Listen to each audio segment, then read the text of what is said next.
Dear Guruji, this is from Greta.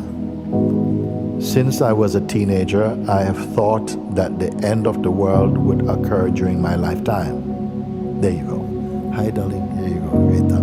Thank you for writing. Since I was a teenager, I have thought that the end of the world would occur during my lifetime. I see the things that are happening in the world, such as global warming, environmental destruction, coronavirus and other diseases, wars, famines, violence, and racial, social, and economic injustice.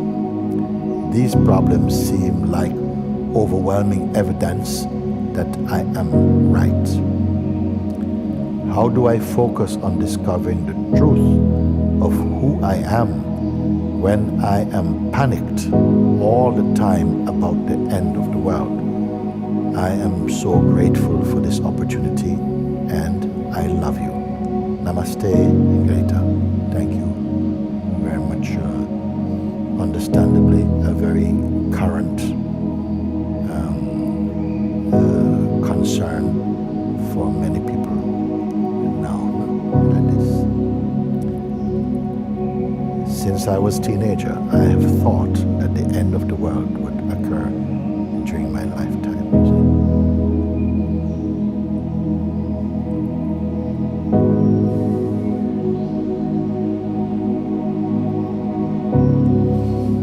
The end of the world is two-aspected, like the end of a physical thing is witnessed. When the end comes in such a way, it's like if there's a mosquito and if I catch him like that, did he hear that slap? He wouldn't hear it. To say, oh God, I got slapped and I died. No, it's finished. No. When we also just the same way that when you go to bed in the night and you are fortunate enough to be in deep sleep, the world as you know it does not occur. You are not dead, but the world is not there for you. Because why is it not there? Why? Because the cognitive mind must take a break and subside into oblivion, you see. And then you can take deep rest. There's neither world nor no world like that. And because experiencing takes a lot of energy, and it takes a lot of energy to be a person and to live as a person. It takes no energy to be yourself. A person is also very much based upon the I am the body, and we know that the body is vulnerable. It has a beginning, it has a duration, it has an end. It is prone to sickness and pain and suffering.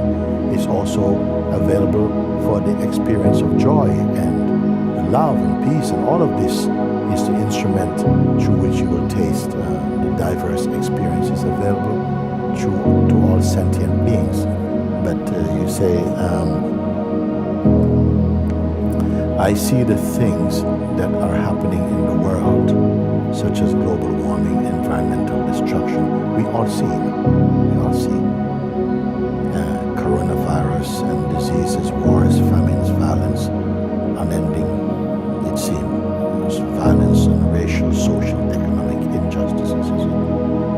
These problems seem like overwhelming evidence that I'm right. And for sure, at the level of looking, the things are on many layers, not looking good. If you have a mind that tends to be a worrisome mind or worrying mind, also these things will somehow, they will just, it's like if I remember one time I had a Volkswagen camper van many years ago. As soon as I got this Volkswagen camper van, I started noticing many Volkswagen camper vans because it came into my consciousness. It became interesting for my mind, and so you keep seeing the same thing. It's like they show you now, modern technology is simulating these effects, you see. If you plug into something, you like something, they start to show you many things similar to this, start to come. Mind is also like that. It was there before. It was it that creates all these kind of softwares to do that. It links to things very, very much, you see. If you were traveling on an airplane flying over the planet, you would probably not notice any of these things. And you probably don't see them directly, but you hear them, you experience them. And for sure, much of it is true also. But the mind clumps them all together because the tendency of the psychological mind, personal mind, is to feel threatened. Because of this I am the body idea is very strong. And in fact, you know, the vulnerability, if someone was shot, you know, 100 miles away, it's, oh, poor thing, I'm so sorry to hear that. But if they're shot down the road from you, oh, it's coming close. And so the sense of one's mortality feels much more alive and more in front of you, you see. So it is also, we must add to that, to all these things, you must add also the egoic perspective of life also, because it will exaggerate also, and it will, that's what we are seeing.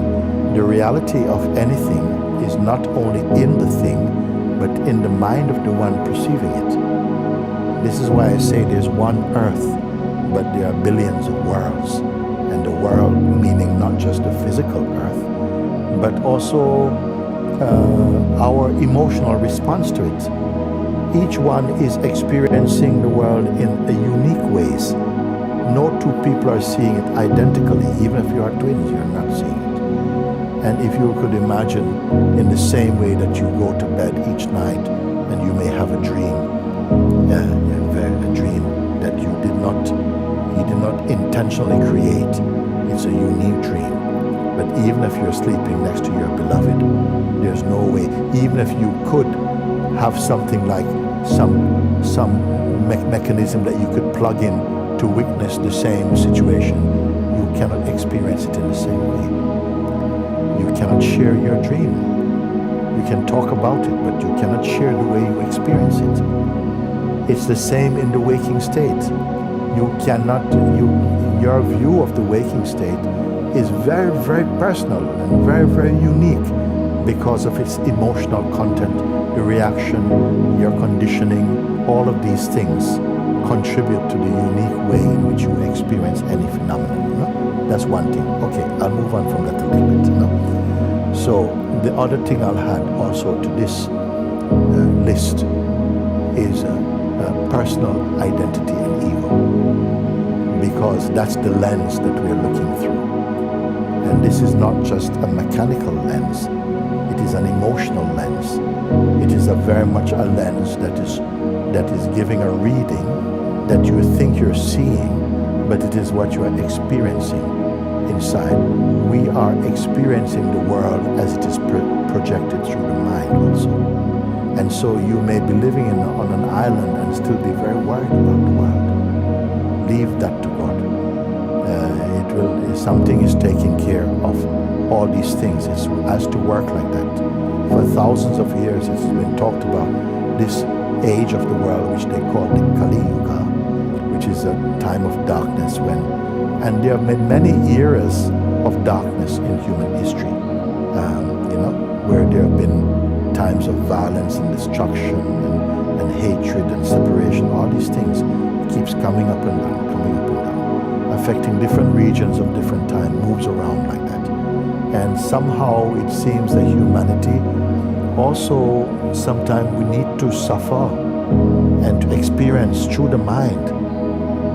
And this suffering also helps us to turn within, because it's as though all your hopes and projections for a beautiful world externally is running out of space. You have to turn inside to find. And it is a beautiful turning, because whatever you project on the outer world, it will not last beautiful or ugly, it will not last. You are now at a stage where your attention is turned within to find that which is transcendent of all the things your mind portrays. And it is not philosophy, it is not wishful thinking, it is not spiritual fantasy, it is right in your heart now to discover that more and more. And you got to that because you said here, how do I focus on discovering the truth of who I am when I'm panicked all the time about the end of the world? And this is the way that the mind, the psychological mind works.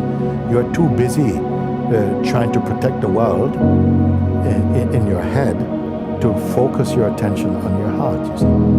You see, this you I'm speaking about actually is the one that we need to somehow look at, because it is through the lens of this person that the world, you have to make your world beautiful. And by making your world beautiful, I mean by waking up to the truth of your true self.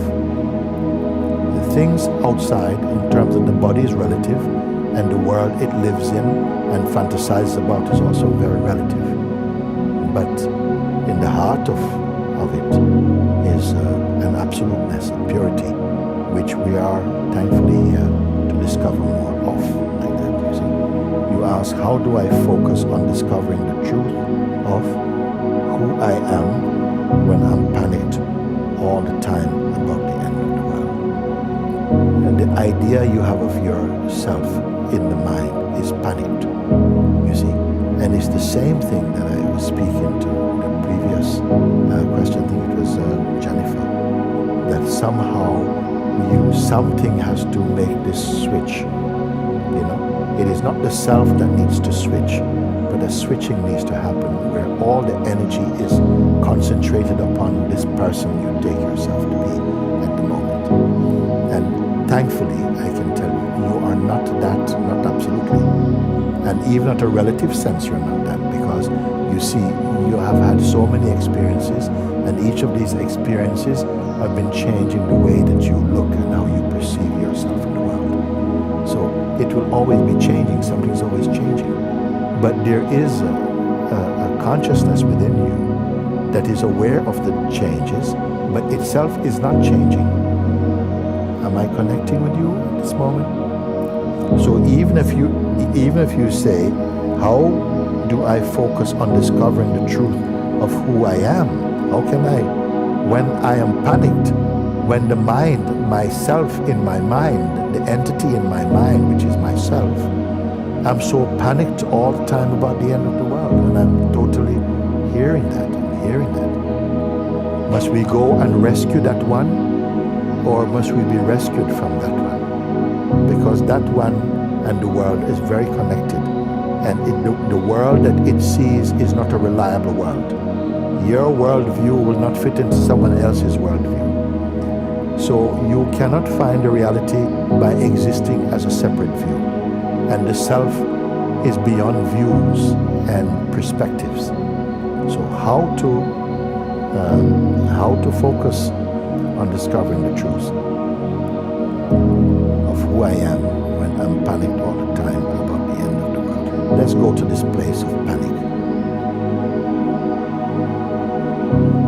We have all the above things you've mentioned, and so many people will be saying, yes, we feel it, and we feel this, you know, and myself also, I'm aware of it. We're aware of all the things that, especially through the media of the internet and television and so on, it's you know, it thrives on giving you the news that excites your adrenaline, and to bring this stuff. Who is sharing any good news? Who is sharing any good news? No one is buying newspapers about good news. We have become so, in some way, conditioned to listen to the negatives, because somehow the human person is very attracted to these kind of things, you see. So does anybody know any newspaper, any television station that's focused just on good news? They seem not to do so well in the world. everybody wants to read the news that makes them feel what's going on, and it's like we hate it, but we can't resist it. And this is the thing, and that's the predicament of personhood. This is what it is. So I'm asking you now to look now with me, that you say in this moment we heard some big news now on the television or on the radio or something, and it's like, oh, it's a big bomb has gone off somewhere, and oh, it's just mayhem everywhere like this, and experience inside, oh, everything is on high alert, all the buzzers are going, and your blood pressure is going up, everything is going, and could you experience these things without consciousness? You say, okay, something is conscious of all these news. When they change, when the pressure drops, there's awareness of it. So, but if this awareness is tied into the personal identity, the awareness seems to be taking on suffering also. So behind this, because you cannot run out of awareness, you see. You can say that awareness gets associated with the personal identity. But even now, I don't know how you're feeling inside right now. I'd like to ask you, Greta, how are you feeling in this moment? Let's put attention now only upon this moment. Let's leave all these things. Say, I put this away for a moment now, okay?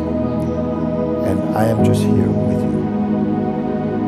And in this moment, I want you to put attention genuinely on what is the climate, what is the inner climate like for you right now. Just be honest about it as well. Tell me. I can feel a layer of anxiety and fear, but it's not the deepest thing. I'm aware that it's not the deepest thing. Are you aware of the deepest thing? Let's slow down. I'm not in a hurry now. Okay? Something is here before these sensations begin to appear. Are these sensations with you most of the time, all the time, or sometimes only? They're with me most of the time, but I also know that in certain moments I can drop behind that, all of that fear, and then behind that is just space, just empty, just like a wind tunnel. Do you feel that you deserve to be in that space in the way the climate of the world is right now? Is there something that feels, no, don't deserve to be in that space. I need to be in a space to worry and to see what's happening in the world, see what I can do? Or do you feel that this space inside is just a sort of escape? It's not real. It's a fantasy, or is it real?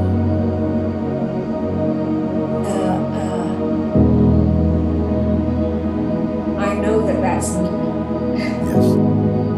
I know that that's me. Behind all that, you asked if I feel I deserve to be there. Yes. Okay.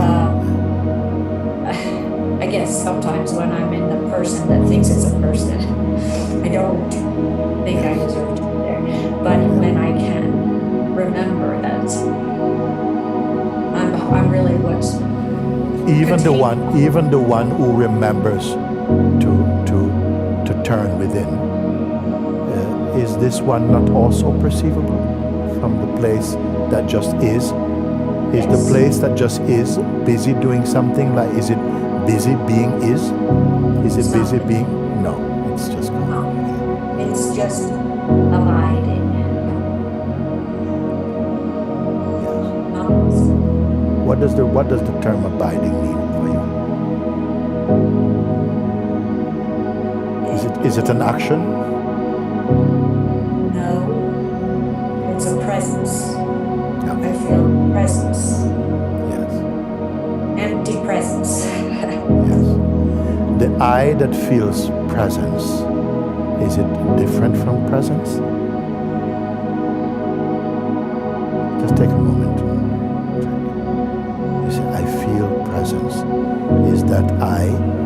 different from presence?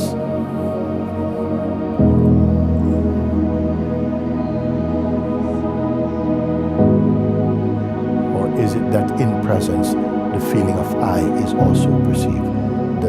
The I that feels this way and that way is also perceived. Which is the correct perspective? That you're looking at presence, or you're looking as and from presence?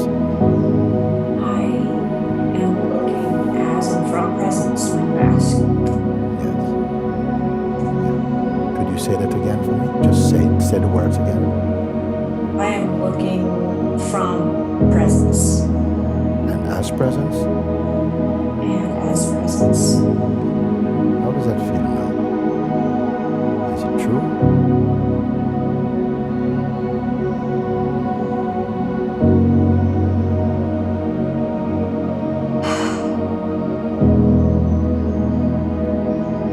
Is this something you created or you're discovering? I did not create it. Yes. It was there before me. It was there before. Yes. Yes. Yes. Are you entitled to say it is you? Because you say it is there before me, meaning that you have just made a statement to proclaim, I am this thing that happened after it. So how do you know that if you're not there? Will you ask me that question again, please? Yes, you say that, this that is, it was there before me. It was already there before me. Yes, you see, how do you know that if you are not there itself?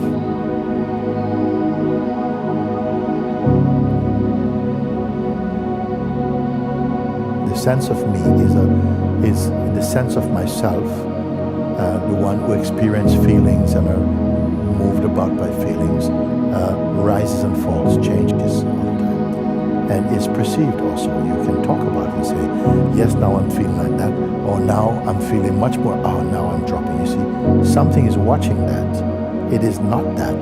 That which watches these sensations is not the sensations themselves. But because of the habit of associating that as being the self, and it seems like other encounters with other apparent selves confirm that I am this particular self and there's someone else who is that particular self, then that is embraced, that is a fact. I am this particular self. You see? So what I'm asking may seem a bit, we're slowing down. And we're slowing down in a way that we are just coming to you, actually. We are just coming to what is, to a place of stillness. And I want to know if as much as you're slowing, something is slowing down into the stillness. Are you not always here as we speak? In the place of stillness. Are you a visitor to stillness? Or does stillness feel so totally right that you're not doing stillness? Just something's allowing you to recognize the inherent stillness that you are.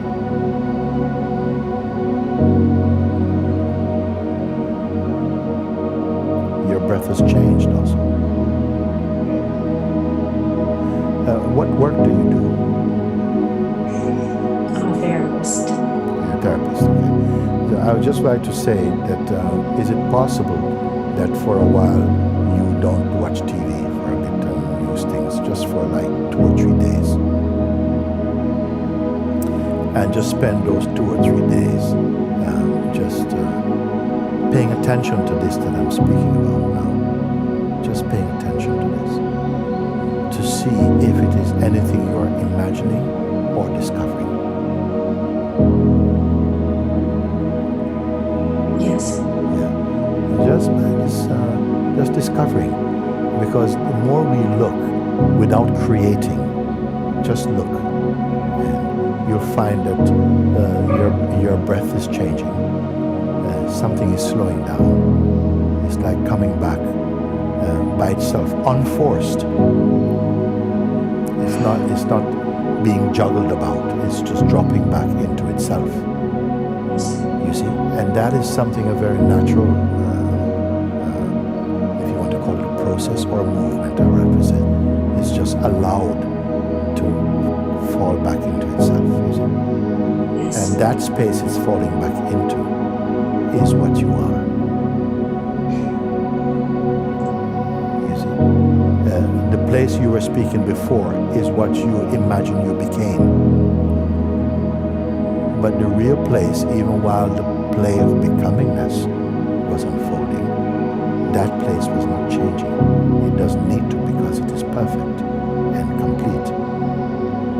And you're going to see that as you discover this again, your feelings about the world will change. You will not be monitoring the world so much. Your mind will not be somehow commenting about the things and exciting, the emotions and the blood pressure and all this type of stuff. You can simply pay attention to this place.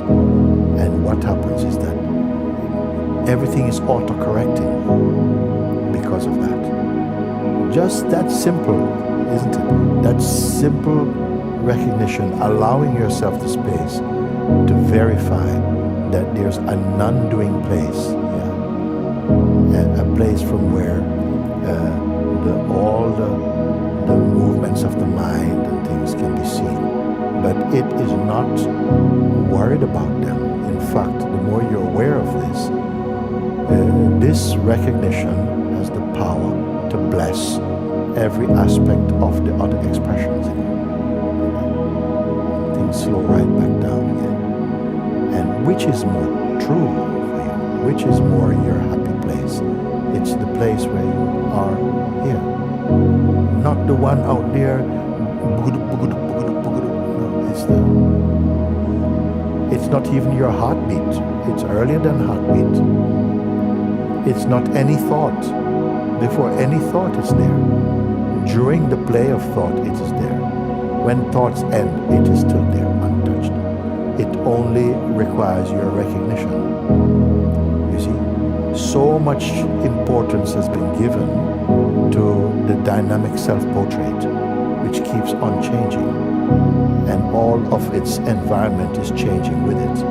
And as you're coming back, this is true self-respect and self-love, is rediscovering, practically and directly, and confirming, but I'm just here. And pay attention only to yourself. It may seem a bit selfish. If other people might say, spending time on yourself. No, it is the most wise, the most universally loving thing you can do, is to do this. I think more than successful governments, the world needs people like you, who are willing to make the changes that you can make, which is to pay attention to yourself and recognize that there's a sense of self that's lived through the mind and is connected with all of these kind of emotions and stuff. That is just also impressions arising in a space that is infinite. This actually is the end of your chaotic world. You be here, leave the rest of God.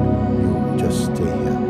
And after you've done this, as you're doing this, you allow all your natural powers to come again, to flow back up, because they have been cramped and suppressed by all this disturbed way of looking. You see, that happens to many, many, many people in the world. But you are changing this. It will change in you. This power you have. And you start with yourself and see what happens. See? Yeah. There will never be a peaceful world until you are peaceful. Thank you so much. Okay? So beautiful and lovely talking with you. And love you. Love you too so much. Thank you. Thank you. Okay, my love. Thank you. Wonderful.